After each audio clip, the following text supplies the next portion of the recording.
ప్రతి ఉదయం దేవుని వాగ్దానం అనే కార్యక్రమానికి ప్రేమతో మిమ్మల్ని ఆహ్వానిస్తుంటున్నాను.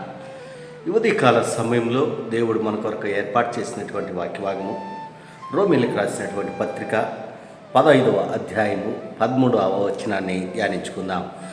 అపోస్తలుడైన పౌలు రోమీయులకు రాసినటువంటి పత్రిక 15వ అధ్యాయము 13వ వచనాన్ని ధ్యానించుకుందాం. కాగా మీరు పరిశుద్ధాత్మ శక్తి పొంది విస్తారంగా నిరీక్షణ గలవారొకటుకు నిరీక్షణకర్తయగు దేవుడు విశ్వాసం ద్వారా సమస్త ఆనందముతోనూ సమాధానముతోనూ మిమ్మును నింపును కాక.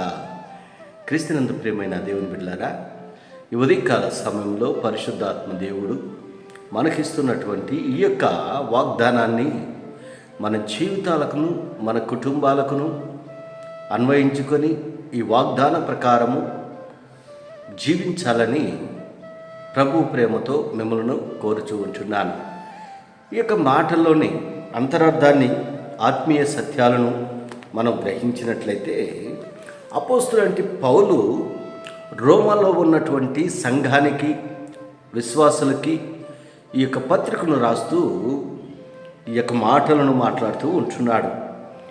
ఈ యొక్క మాటల్లోని అంతరార్థాన్ని ఈ పత్రిక యొక్క చరిత్రను మనం గమనించినట్లయితే పౌలు రోమా సంఘాన్ని దర్శించేటువంటి ఉద్దేశము తన రాకకు వారిని సిద్ధం చేస్తూ రోమా పత్రిక రాస్తూ ఉంటున్నాడు.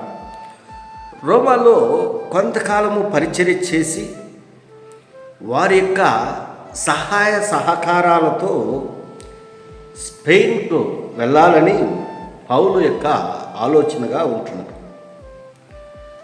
క్రైస్తవ విశ్వాసం గురించి, విశ్వాసాన్ని దైనందిన జీవితంలో ఆచరించడం గురించి పౌలు తన అవగాహనను తన అనుభవాలను విశదీకరిస్తూ రాసినటువంటి ఈ యొక్క పత్రిక అతని యొక్క సందేశానికి సంగ్రహ రూపాన్ని ఇస్తూ ఉంటుంది.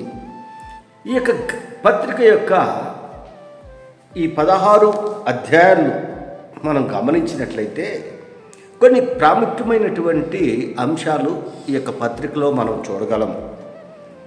ముఖ్య సందేశాన్ని మనం ఈ యొక్క పత్రికలో మనం చూడగలము. మానవుని రక్షణ అవసరత ఈ యొక్క పత్రికలో మనం చూడగలము. దేవుని యొక్క రక్షణ మార్గము, క్రీస్తులో నూతన జీవితము, దేవుని యొక్క సంకల్పములో ఇశ్రాయేలీలు, మరి క్రైస్తవుని యొక్క నడత మరియు వ్యక్తిగత శుభవచనాలు ఈ యొక్క పత్రికలో మనం చూడగలం. క్రీస్తునందు ప్రియమైన దేవుని బిడ్డలారా, ఇది సంక్షిప్తముగా ఈ యొక్క పత్రిక యొక్క పరిచయం. మరి ఇక్కడ మనము చదువుకున్నటువంటి వాక్య భాగంలో వాగ్దానంలో మనం గమనించినట్లయితే అపోస్తలుడైన పౌలు ఆ యొక్క విశ్వాసులకి ఒక ఆశీర్వాద వచనాన్ని, మరి ఒక అభయాన్ని దేవుని ద్వారా ఆ సంఘానికి విశ్వాసులకి ఇస్తూ ఉంటున్నారు. కాగా మీరు పరిశుద్ధాత్మ శక్తి పొంది, ఇక్కడ పరిశుద్ధాత్మను గురించి ప్రస్తావిస్తూ ఉంటున్నాడు. నిరీక్షణ గురించి ప్రస్తావిస్తూ ఉంటున్నాడు. విశ్వాసము గురించి ప్రస్తావిస్తూ ఉంటున్నాడు. సమాధానము, సమస్త ఆనందము, ఎన్ని అంశాలు ఈ యొక్క మాటల్లో ఇమిడి ఉంటున్నాయి. మరి దేవుడు ఆయన సమాధానకర్త అయినటువంటి దేవుడుగా ఉంటున్నాడు. సమస్త ఆనందముతో ఆయన దీవించేదానికి సిద్ధంగా ఉంటున్నాడు. పౌలు తన వ్యక్తిగత జీవితంలో నుండి, తన వ్యక్తిగత అనుభవాల్లో నుండి దేవుడు ఏ రీతిగా పౌలును ఆశీర్వదించాడు, పరిచర్యలో తోడ్పాటు ఏ రీతిగా ఉంటున్నది, దేవుని యొక్క సహాయము, దేవుని యందు మరి భయభక్తులు కలిగి ఆయన చిత్తానుసారంగా పరిచర్యలో ముందుకు కొనసాగినట్లుగా పౌలు యొక్క జీవితాన్ని మనం చూడగలం. మరి పరిశుద్ధాత్మ శక్తి పొందుకోవాలంటే మనం ఆయన యందు విశ్వాసం ఉంచాలి. ఆయనే నిజమైన రక్షకుడు అని మనం అంగీకరించినప్పుడు పరిశుద్ధాత్మ శక్తిని పొందుకుంటాం. పరిశుద్ధాత్మ శక్తిని పొందుకున్న తర్వాత మరి నిరీక్షణ కూడా మన జీవితాలకు చాలా అవసరం. దేవుని యందు నిరీక్షణ కలిగి ఉండటము చాలా ప్రాముఖ్యమైనది.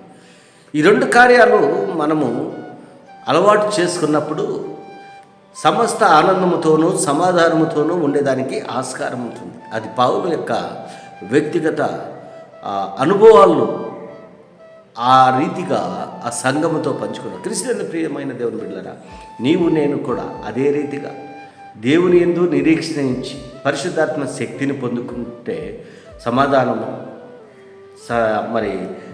సమాధానము సమస్త ఆనందముతో నీవు నేను జీవించేదానికి ఆస్కారం ఉంటుందని దేవుడు అటు కృప నాకు దయచేయాలని దేవుని ప్రార్థిస్తూ ప్రేమతో మిమ్మల్ని కోరుతూ ఉంటున్నాడు. దేవుడి యొక్క మాటలను మరెక్కువగా మీకును మీ కుటుంబాలకును ఆశీర్వాదకరంగా దేవుడు మార్చును గాక.